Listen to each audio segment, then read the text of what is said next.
గురువుగారు, గురువుగారి గురువుని ఏమని పిలవాలండి? ఆధునిక భాషా శాస్త్రజ్ఞులు కొంచెం కొంటెగా చమత్కారంగా గుగ్గురు అంటారు. గుగ్గురు అని అనకూడదు. అది ఏమనాలంటే గురువుగారి యొక్క గురువుగారిని పరమ గురువు అనాలి. ఎక్కడైనా సంప్రదాయం తెలిసినటువంటి వారు పరమ గురువు అంటారు. అంటే శంకర భగవత్పాదుల వారు ఉన్నారు. శంకర భగవత్పాదుల వారి యొక్క గురువు గారు గోవింద తీర్థులు. ఆ గోవింద తీర్థుల యొక్క గురువు గారు గౌడపాదాచార్యుల వారు. కాబట్టి ఇప్పుడు గౌడపాదాచార్యుల వారు శంకరాచార్యుల వారికి పరమ గురువు అవుతారు.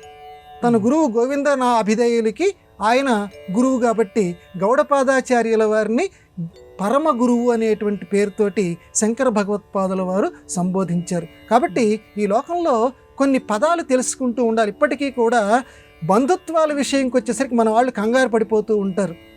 ఎందుకంటే ఈ ఆంటీలు, ఈ అంకుల్స్ ఎప్పుడైతే ఈ ఆంగ్ల భాషా పరిప్రావంతో మన లోకంలోకి వచ్చాయో బంధుత్వాలను వీళ్ళని ఏమంటారు?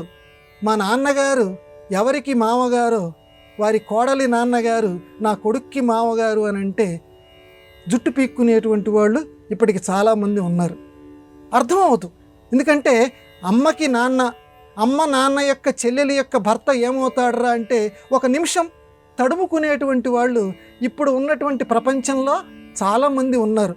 అమ్మ నాన్న ఇంతవరకు ఓకే, అమ్మ యొక్క తండ్రి ఎంతవరకు చెప్తారు, కానీ ఆ పైన ఉన్న బంధుత్వాలు వాళ్ళ చెల్లెళ్ళు, ఆ చెల్లెళ్ళకి సంబంధించినటువంటి వాళ్ళు, అక్కలకి సంబంధించిన వాళ్ళు, ఆ బంధువులు వీళ్ళకి ఏమవుతారు అని చెప్పటం అంటే ఈ రోజుల్లో చాలామంది గజిబిజ్ అవుతారు. కాబట్టి అలాంటి వాళ్ళందరికీ ఈ పదం ద్వారా మనం బోధించేది ఏంటంటే తెలుసుకునేటువంటి ప్రయత్నం చేయాలి. ఆ అమ్మలు కూడా చెప్పేటువంటి ప్రయత్నం బిడ్డలకి చెప్పాలి.